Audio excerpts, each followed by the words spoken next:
सिर्फ एक लाइन की बुनाई का बेहद आसान डिज़ाइन लेकर आज हम आए हैं।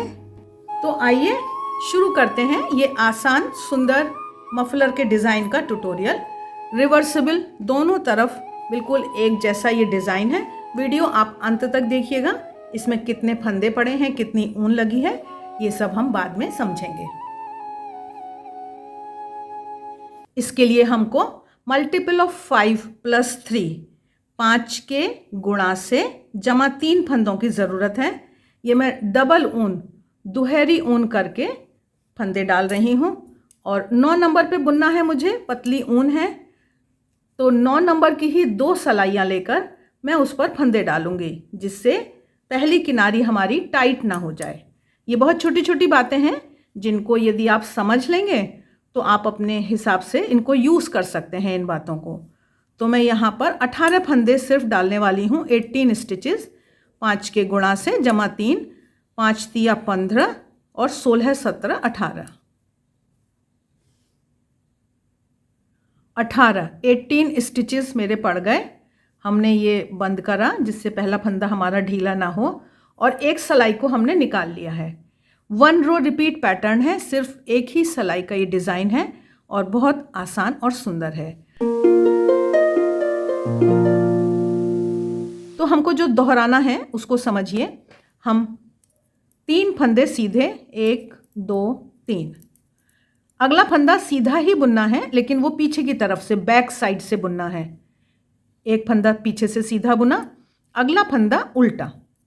ये हमको बार बार दोहराना है। समझते हैं। 3 सीधे, 1 2 3 फंदे सीधे, चौथा फंदा पीछे की तरफ से सीधा और 5वां फंदा आगे की तरफ से नॉर्मल उल्टा। फिर से एक बार देख लेते हैं। 3 फंदे सीधे, 2 3, चौथा फंदा सीधा ही बुनना है, 4th स्टिच पीछे की तरफ से बुनना है, और 5th 5वां फंदा उल्टा। अब आखिरी 3 फंदे हैं, इनका क्या करना है? इनको हमें सीधा बुनना है, 1 2 और 3। जब ये पहली सलाई का आखिरी फंदा होता है तो इसको अगर हम पीछे की तरफ से बुने तो इसका ढीलापन थोड़ा टाइट हो जाता है। आगे से हम इसको नॉर्मल फ्रंट से ही बुनेंगे, आगे से ही बुनेंगे। ये सिर्फ पहली बार पहली सलाई की बात है। तो इस तरह से हमने पहली सलाई बुनी, एक सलाई, यही हमको दोहरानी है। मतलब 3 फंदे सीधे, चौथा फंदा पीछे की तरफ से सीधा और 5वां फंदा उल्टा। फिर से देखते हैं। 3 स्टिचेस, 1 2 3 सीधे हुए, 4th बैक साइड से सीधा, 5th नॉर्मल उल्टा। एक सीधा, 2 सीधा, 3 फंदे सीधे, 4th स्टिच को पीछे की तरफ से सीधा और 5th स्टिच को नॉर्मल उल्टा। अब बचे 3 फंदे, इनको सिंपल हमको सीधा बुनना है, इसको भी हमें नॉर्मल सीधा बुनना है। बस इस तरह से ये हम बुनाई दोहराएंगे। अब देखिए, कुछ ही सलाई दोहराने के बाद ये इतनी सुंदर सी ये धारियाँ इसकी दिखाई देने लगती हैं। ये जो धारियाँ दिखाई दे रही हैं बहुत ही प्यारी हैं और दोनों तरफ ये बिल्कुल एक जैसा लगता है। कितना सिंपल और सुंदर है। तो आसान सुंदर डिज़ाइन है। अब आप ये देखिए, यहाँ पर स्टार्टिंग में बिल्कुल एक समान है। डबल ऊन से जो हमने फंदे डाले थे तो उससे ये हमारे सुंदर फंदे, सुंदर बुनाई। जब आपकी लंबाई पूरी हो जाएगी तो आप इनको बंद करेंगे फंदों को और उसके बाद झालर लगाएंगे। तो इस तरह से ये नॉर्मल सिंपल फंदे बंद करने हैं, टाइट नहीं बंद करने हैं। इस बात का ध्यान रखना है। अगर हम 9 नंबर पे बुन रहे हैं और हमारे टाइट फंदे बंद हो रहे हैं, हमारा बंद करने का तरीका हाथ ऐसा है, तो आप 8 नंबर की 8 नंबर नीडल लेकर बंद करिए। 1 नंबर मोटी सलाई लेकर आप फंदे बंद कर सकते हैं। किनारी ठीक आनी चाहिए, एक समान आनी चाहिए। जितनी हमारी मफलर की चौड़ाई है उतनी ही हमारी ये बंद करने की चौड़ाई आनी चाहिए। ये हम इस तरह से फंदे बंद करते हैं। आखिरी बार हमने इसको बंद किया, इसको बड़ा करके और इसके अंदर से, आखिरी फंदे के अंदर से इस ऊन को हम इस तरह से निकाल के और इसको बंद कर देते हैं। अब इसको आप यहाँ से काटिए और इस ऊन को झालर में यूज़ कर लेते हैं। ये मैंने एक छोटी छोटी ट्रिक है जो मैं यूज़ करती हूँ।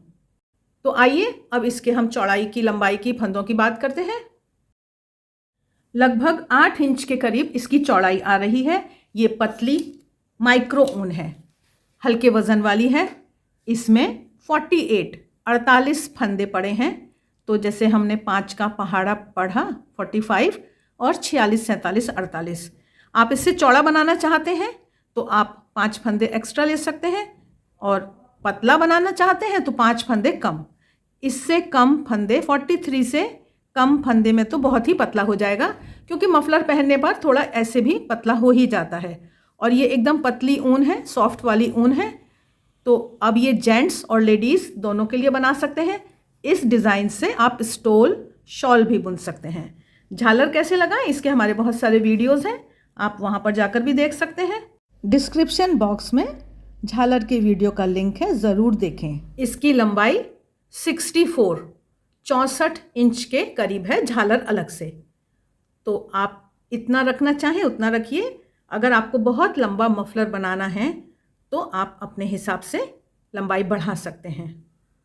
अब इसमें ऊन कितनी लगी है ये हम समझते हैं, और झालर लगाने का थोड़ा सा तरीका हम समझते हैं। झालर या टैसल्स आपको जितने बड़े बनाने हों उस हिसाब से उतनी ही बड़ी किताब लेकर उसके ऊपर हम इस तरह से लपेट लेते हैं। अब जैसे मैं यहाँ पर आपको थोड़ा सा सैंपल दिखा रही हूँ, ये 7 बार लपेटा गया है, मतलब 14 ऊन के टुकड़े आ जाएंगे। यहाँ से हमने काटा इनको, यहाँ से पकड़ा। अब ये मैं डबल वाली ही लगा रही हूँ, ये हमने इस तरह से पकड़ लिया है। ये एक समान कर लीजिए, ज़्यादा आगे पीछे ना हो। और फिर जहाँ भी आपको झालर लगानी है वहाँ क्रोशिया घुसाया आपने और इसको निकाला इस तरह से, और फिर इन सारी ऊन को फिर से आप एक समान कर सकते हैं यहाँ। और ये जो हमारी पीछे ऊन है इसको इस तरह से ट्विस्ट कर लीजिए थोड़ा सा, और ये आसानी से इस तरह से फिर निकल जाता है। ये अब इसमें आप समझें अगर बात को, तो देखिए ये उल्टा जैसा दिख रहा है और ये सीधा जैसा है। तो यदि हम लगाएंगे तो पूरी सब में एक सीध जैसा आए, और जैसा इधर सीध आए वैसा ही इसमें दूसरी तरफ भी झालर का सीधा उल्टापन सही होना चाहिए। ऊन में लंबाई और वज़न का अंतर रहता है, तो 200 से 250 ग्राम के बीच में मफलर बन जाना चाहिए। ऊन हमेशा ज़्यादा लेकर ही बुनाई शुरू करें, जिससे हम परेशानियों से बच सकें। वीडियो अंत तक देखने के लिए आपका बहुत बहुत धन्यवाद।